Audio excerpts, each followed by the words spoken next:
एक शुरुआत एक जैसा जुनून। आर्यन और सुमित बचपन के दोस्त थे। दोनों ने साथ में एक ही कमरे में रहकर सिविल सर्विस की तैयारी शुरू की। शुरुआत में दोनों का जोश बराबर था।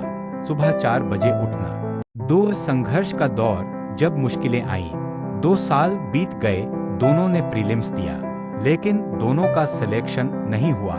यहीं से उनकी सोच की दिशा बदलने लगी। आर्यन का रवैया वह टूट गया था, लेकिन उसने अपनी कमियों को लिखा। उसने तय किया कि वह अपनी कमजोरियों पर काम करेगा। उसने कोचिंग छोड़कर खुद के नोट्स बनाने शुरू किए। सुमित का रवैया। सुमित को लगने लगा कि किस्मत साथ नहीं दे रही। उसने सिस्टम को कोसना शुरू कर दिया और अपनी असफलता का दोष कभी पेपर लीक की अफवाहों को दिया, तो कभी कोचिंग को। 3 निर्णायक मोड़।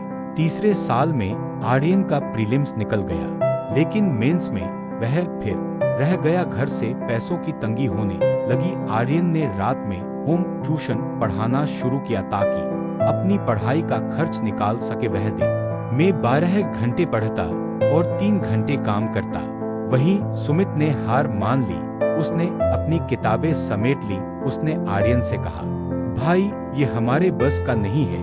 हमारे पास न पैसा है न सोर्स। चलो घर चलते हैं और कोई छोटी मोटी दुकान खोल लेते हैं। आर्यन ने मुस्कुराते हुए कहा, सुमित, जिस रास्ते पर हम चले थे वहाँ कांटे तो होने ही थे। अगर अब पीछे मुड़ गए तो कांटों की चुभन उम्र भर रहेगी। मैं एक आखिरी कोशिश अब करूँगा। 4 परिणाम, 2 अलग दुनिया। सुमित वापस गांव लौट गया। उसने वहाँ एक छोटी सी नौकरी कर ली, लेकिन वह हमेशा चिड़चिड़ा रहता और अपनी किस्मत को कोसता।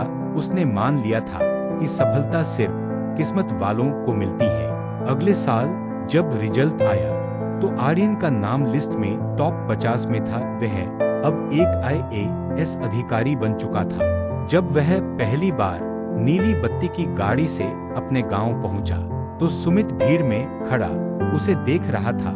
आर्यन गाड़ी से उतरा और सुमित को गले लगा लिया। सुमित की आंखों में आंसू थे, दुख के नहीं, बल्कि इस एहसास के कि फर्क टैलेंट का नहीं, बल्कि हार न मानने की जिद का था। कहानी का सार।